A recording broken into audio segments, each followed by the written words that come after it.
Assalamualaikum warahmatullahi wabarakatuh. Anak-anak, jumpa lagi dalam pelajaran kimia. Pada pertemuan yang lalu kalian sudah belajar mengenai pengertian mengenai sifat koligatif larutan.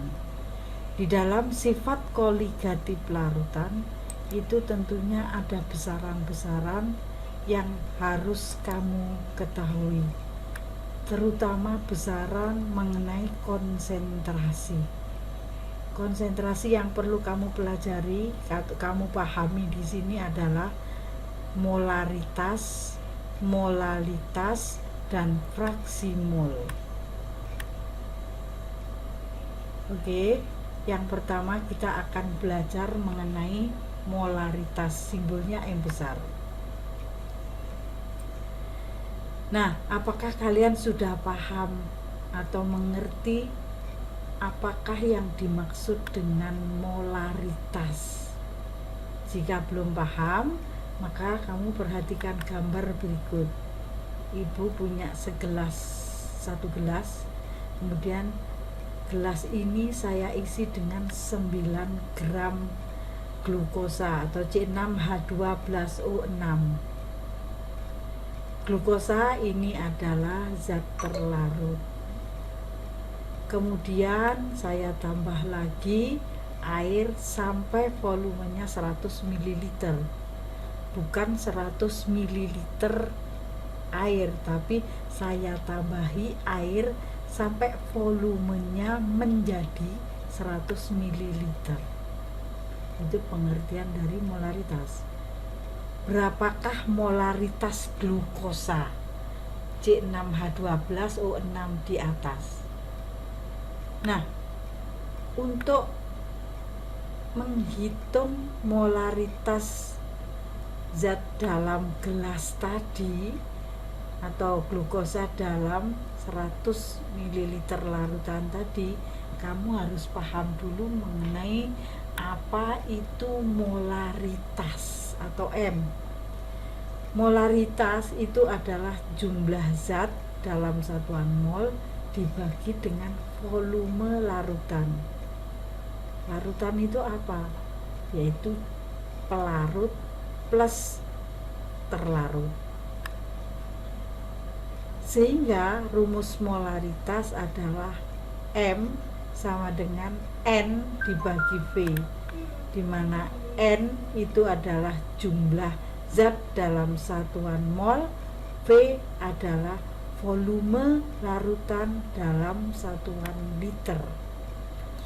Maka kalian bisa mengerjakan jika paham mengenai langkah mengerjakannya. Langkah yang pertama adalah hitung dahulu berapakah jumlah zat dalam satuan mol. Zatnya tentunya zat terlarut. Kita tahu tadi 9 gram glukosa, maka kita bisa menghitung mol glukosa adalah 9 dibagi 180 adalah 0,05 mol. Langkah kedua, kita cari dulu volume larutan, apakah sudah dalam liter. Kalau belum dalam liter, maka kamu harus jadikan liter. Kalau mol, gandengannya harus liter. Jika milimol, gandengannya bisa mililiter. Berapa larutan? Tadi 100 ml dibagi 1000 adalah 0,1 liter. Maka kalian bisa mencari molaritas glukosa. Berapa? 0,05 mol dibagi 0,1 liter adalah 0,5 mol per liter atau 0,5 molar. Oke, bisa kan? Kalau kalian sudah bisa, maka selanjutnya kita akan pelajari lagi besaran lainnya, yaitu molalitas. Simbolnya M kecil ya. Nah, jika kalian belum mengerti mengenai molalitas, sama halnya dengan molaritas tadi, perhatikan gambar berikut. Saya punya satu gelas. Kemudian gelas ini saya isi dengan 9 gram glukosa, kemudian saya isi juga 100 gram air, maka berapakah molalitas glukosa C6H12O6 atau molalitas tadi simbolnya M kecil? Maka kita pelajari dulu, sebelum kalian menghitung, pelajari dulu apa itu molalitas. Molalitas yang simbolnya M kecil adalah jumlah zat dalam 1 kg pelarut. Sehingga rumus M adalah sama dengan N per massa pelarut. N-nya harus dalam satuan mol. N-nya itu siapa? N terlarut atau mol terlarut. Sedangkan masanya harus massa pelarut. Massa pelarut harus dalam satuan kilogram. Maka langkah pengerjaannya seperti apa? Perhatikan, sama halnya dengan yang tadi, kita mencari dulu berapa molnya C6H12O6, maka bisa dihitung adalah 0,05 mol. Berapa massa air? Massa air tadi harus dalam satuan kilogram. Yang tadi di soal itu dalam satuan gram, maka harus dibagi 1000 menjadi 0,1 kilogram. Berapa M-nya? Molalitas C6H12O6 bisa kita hitung, 0,05 mol dibagi 0,1 kilogram. Berapa? 0,5 mol per kilogram atau 0,5 M. Itulah cara mengerjakan molalitas. Yang terakhir akan kita bahas adalah fraksi mol yang diberi simbol X. Apakah yang dimaksud dengan fraksi mol atau X tersebut?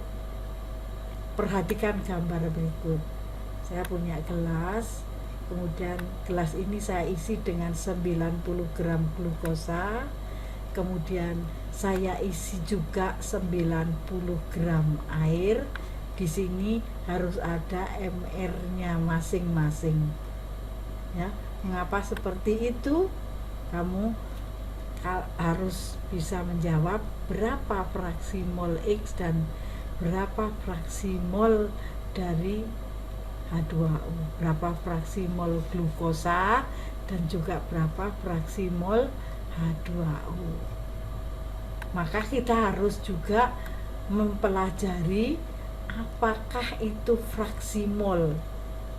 Fraksi mol yang disingkat dengan X adalah merupakan perbandingan. Apa? Perbandingan apa? Perbandingan jumlah mol suatu zat dengan total mol zat dalam campuran. Misalnya zat A dan zat B. Ya.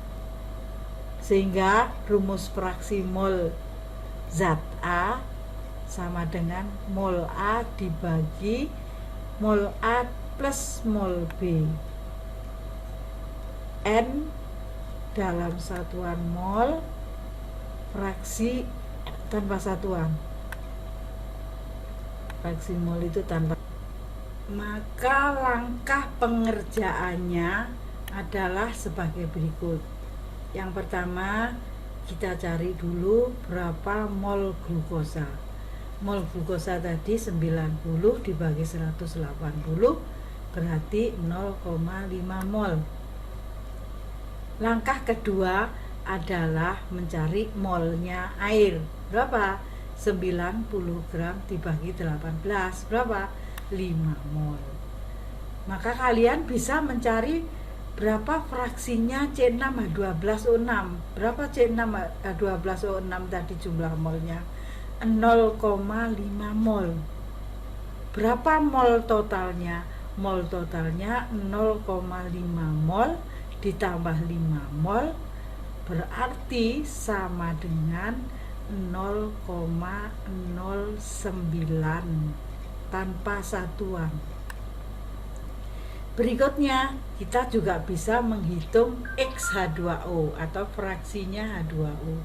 Berapa fraksinya H2O?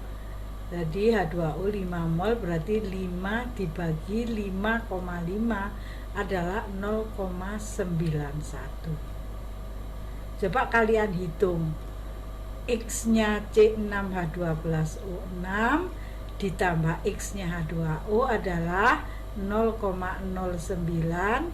ditambah 0,91 sama dengan 1.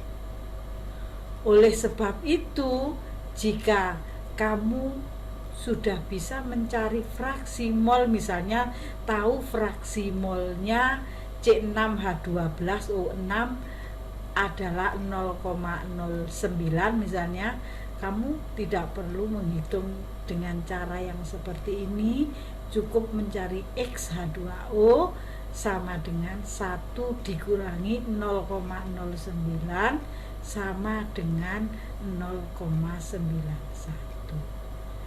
Demikian anak-anak, mudah-mudahan pembahasan ini cukup kalian pahami.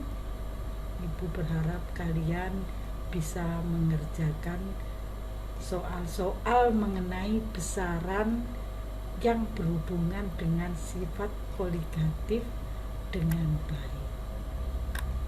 Oke, thank you. Assalamualaikum warahmatullahi wabarakatuh.